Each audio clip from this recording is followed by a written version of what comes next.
Motorcycle আসছে দেখে চলছে মেম্বার দেখে আমরা জলে ডুববো জলে ভাসবো কিভাবে রোড করে দিচ্ছে। যে রাস্তা দিয়ে ভবিষ্যতে ডাক্তার শিক্ষক আর অফিসাররা প্রতিদিন স্কুলে যায় সেই রাস্তার অবস্থা যদি এমন হয় তাহলে প্রশ্ন তো উঠবেই। একটু বৃষ্টি হলে এই রাস্তার পুরো চেহারা বদলে যায়, তখন আর এই রাস্তা আর রাস্তা থাকে না। তখন প্রতিদিন মানুষের ধৈর্য আর কষ্টের পরীক্ষা হয়ে দাঁড়ায়। আর শুনুন সাদিপুরের মানুষ কি বলছে। আমাদের তো ভালো লাগছে। ভালো লাগছে? আমাদের তো ভালো লাগছে। মানে মন থেকে বলছো ভালো লাগছে না? অন্তর থেকেও বলছি, মনে আর এই মুখ থেকেও বলছি। দেখতে পাইছে না আমরা জলে হাঁটছি কাপড় ছেড়ে। হ্যাঁ, কোনো গ্রাম পঞ্চায়েতে বা কোনো মেম্বারকে আপনারা কি আজ পর্যন্ত মানে দরখাস্তের মাধ্যম দিয়ে জানিয়েছেন? জানাননি? তাহলে ভুলটা কার? আপনাদেরই? এত সমস্যা হচ্ছে আপনাদের, তো আপনাদেরকে সেই দরখাস্তটা দেখাতে হবে বা মেম্বারকে বলতে হবে। সেই কাজটা তো আপনাদেরকে করা উচিত। মেম্বার আছে, দেখতে পাইছে না মেম্বার যা আসছে দেখতে পাইছে না। মোটরসাইকেল আসছে দেখে চলছে মেম্বার দেখে আমরা জলে ডুববো জলে ভাসবো কিভাবে রোড করে দিচ্ছে, জায়গা জায়গা করে দিচ্ছে। কোথায় যাওয়া? বলছি যে এই রাস্তার উপরে যে জল জমে আছে, তো এর কি করলে সব থেকে ভালো হবে? ড্রেন করতে হবে, পাশে একটা ড্রেন করে দিলে ভালো। এই রাস্তা দিয়ে কতদিন ধরে যাতায়াত করছে? আমরা তো ছোট থেকে যাওয়া এই রাস্তার উপরে কি কোনো সরকারি স্কুল বা কলেজ আছে? ঠিক আছে, তো প্রাইমারি স্কুল আছে। প্রাইমারি স্কুল আছে। এখন কোথায় যাবা? এই যে একজনের বাড়ি যাবো। সে ইলেকট্রিকের কাজ করো।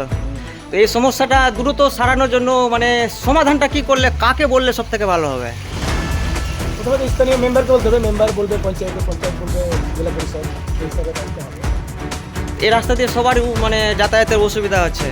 এর জন্য দুটো কথা মানে তোমার হিসাবে বলে দাও ভালো করে। সরকারকে তো তাড়াতাড়ি মানে এই জলটা করার ব্যবস্থা করে। ঠিক আছে? তো তুমি কি বলতে চাইছো যে এই রাস্তার জন্য কি করতে গেলে ভালো হবে? সরকারকে কে বলবে? পাবলিককে বলতে হবে। তো এই রাস্তা দিয়ে কতদিন ধরে যাতায়াত করছে? আচ্ছা, এই রাস্তাটা কোথায় গিয়ে শেষ হয়েছে?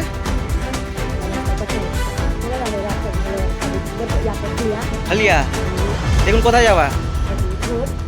আচ্ছা ঠিক আছে, যাও তাহলে। আমরা হয়তো প্রতিদিন এই রাস্তা দিয়ে যাই, তাই অনেক সময় সমস্যাগুলোকে স্বাভাবিক মনে হয়, কিন্তু একটু ভেবে দেখুন, একটা ভাঙা রাস্তা মানে শুধু কষ্ট করে হাঁটা নয়, এর মানে সময় নষ্ট, অসুস্থ মানুষকে দ্রুত হাসপাতালে নিতে না পারা, স্কুলে পৌঁছতে দেরি হওয়া আর অনেক সময় দুর্ঘটনার ঝুঁকিও বেড়ে যাওয়া।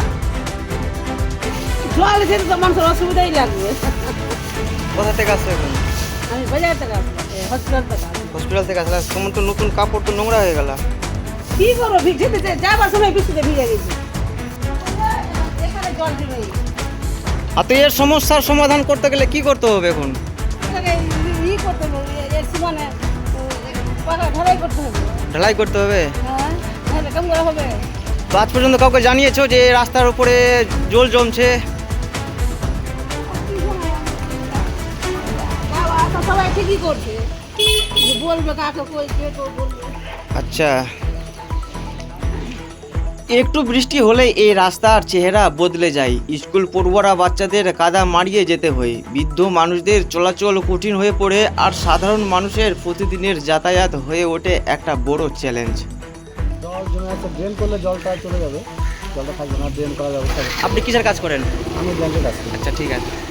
আজকের এই ভিডিও হয়তো খুব ছোট একটা প্রচেষ্টা, কিন্তু ইতিহাসে বড় পরিবর্তন অনেক সময় ছোট ছোট পদক্ষেপ থেকেই শুরু হয়েছে। তাই আপনারাও সচেতন হন, মতামত দিন আর এই ভিডিও শেয়ার করুন, যেন আমাদের গ্রামের কণ্ঠস্বর আরও দূর পর্যন্ত পৌঁছয়।